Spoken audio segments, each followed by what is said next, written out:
What's up guys, it's James here, and in today's video, I'm gonna talk about how many properties you need in order to Airbnb full time. I'm gonna run the scenario in two different options. So whether you decide you want to invest in properties for Airbnb, I'm gonna tell you how many properties you're gonna need in order to do it full time. Or if you want to, instead of purchasing properties for Airbnb, you want to manage other people's properties on Airbnb, I'm also going to break down for you how many properties it's really going to take in order for you to do it full time. Now, if you're interested in actually implementing either one of these strategies, then we have links in the description down below to some free training that I'd highly recommend you check out. You'll see one training that's linked down below there that's going to teach you how to invest successfully in short-term rental properties, generate massive cash flow, and build long-term wealth. So if you're interested in investing in properties, definitely check that one out.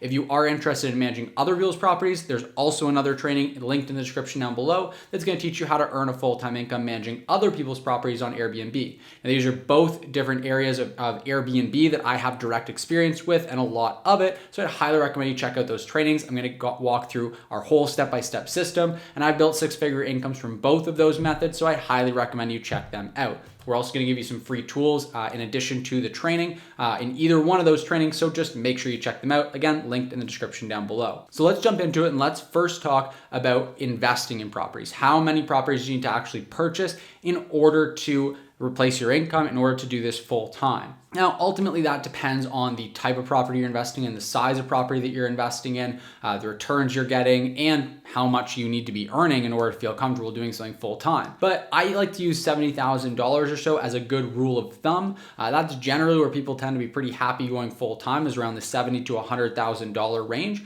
So let's, for a rule of thumb, use about $70,000 for how much we want to be earning. Now, in order to do that, you're going to want to buy probably one or two properties. Now, that's going to ultimately just depend on how much the properties you buy are going to generate, which obviously if you buy a less expensive property, it's likely going to generate less gross cash flow each year than a larger property. And ultimately, cash flow is the one thing that you want to really focus on if the goal is to replace your income and to do this full time. Because although in real estate you are also going to be earning an additional return through your equity paid or your principal pay down, building equity on your mortgage, equity in the property, and then also through appreciation, you can't actually spend that money, right? That money is locked up until you either refinance the property, take out a loan against the property, or sell the property. So that's just equity that you have in the property, but the cash flow is the money that you can actually spend. You can actually take it to the bank, you can live off of it, everything else. And so I've broken down in much more detail on this channel in another video, a property that we bought about a year ago now.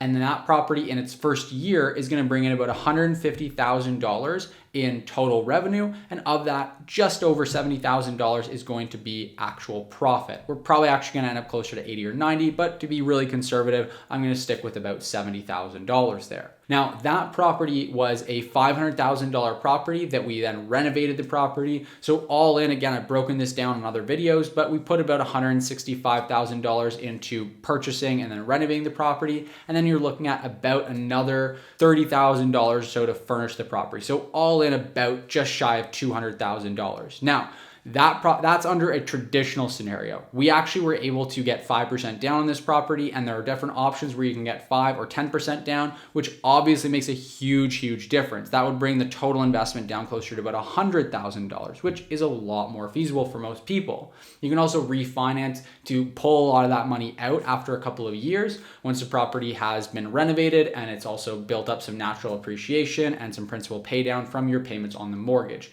So within 2 to 3 years, you can typically get all or most of that money back out of the property through a refinance, and you'll get, again, $70,000 a year from actually owning that property and operating it as a short-term rental. So if you were to buy one property that was similar to that one, after about a year, you'd be able to safely have that supplying you with a full-time income. So that's pretty cool. You can do it with just one property. That's why I always tell people it's just such a superior method for investing if your goal is cash flow, because short-term rental is just cash flow like crazy. Now, on the flip side of that, if you don't have that money, a lot of people I understand don't have $100,000, $200,000 just lying around ready to invest. And so in that scenario, a really great option is to actually start managing other people's properties on short-term rental. There are also options to get into real estate deals with no money down, and we talk about that. So if you're really interested more so in investing in properties, then that is a potential route. But I honestly wouldn't recommend starting if you have less than about $50,000 saved up.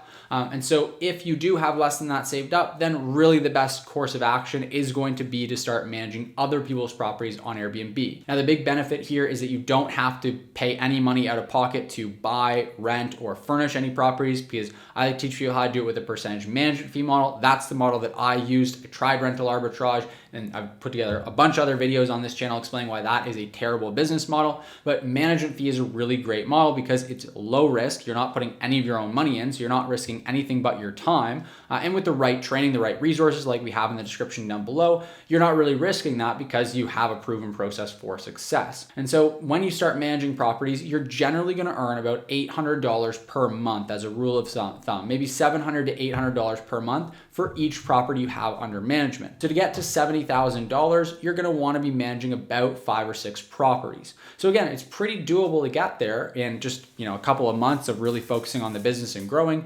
You're going to get to about 5, 6, 7 properties. You're going to then be at $70,000 a year, so you'll be able to replace your income. Now, the other big benefit there is that it also gives you a leg up when you decide that you want to invest, if you decide that you want to invest into short-term rental properties. My own experience with this is that I started managing other people's properties on Airbnb and then quickly realized that certain properties that met certain criteria would do way better than other properties on short-term rental. And so naturally, I wanted to buy those types of properties because I saw that they got superior returns to any other type of property. And then once I did, I was able to identify these huge knock out of the park home run success properties that allowed me to scale my investing much more quickly and earn really, really great returns on doing so. So those are the two kind of options. Option one is to actually buy a property. If you have the means to do so, I highly recommend it. And you're only going to really need 1 or 2 properties to be able to replace your full-time income. If you don't have that money set aside right now and you want to build up that cash flow while also gaining experience, get your, sort of dip your toe in the water, so to speak, with short-term rentals, then managing other people's properties is a really great option as well.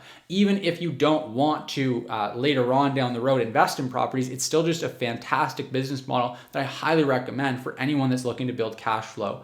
And so that model, you'll need about 5 to 7 properties in order to get to that $70,000 a year mark. Now, again, there's links in the description down below for both of those models, training on exactly how to implement them, execute them. We're going to give you some free tools as well. So I highly recommend you check those out. I'd also love to know if you have any thoughts, questions, concerns for me. Let me know in the comment section below. If you did get value from this video, you enjoyed watching it, then please take a quick second and give this video a like. It helps me out tremendously. I'm really trying to grow this channel and reach more people and share how amazing short-term rentals can be as an opportunity for both cash flow or long-term wealth building. So I'd highly recommend that you just hit that like button. I would appreciate it very, very much. Last but not least, I know a lot of you guys, because I check my YouTube stats here, I know a lot of you guys are not yet subscribed to the channel. So if you're not subscribed, make sure you hit that subscribe button so you can stay up to date. I post 2 new videos every single week, and I would love to have you in the next one.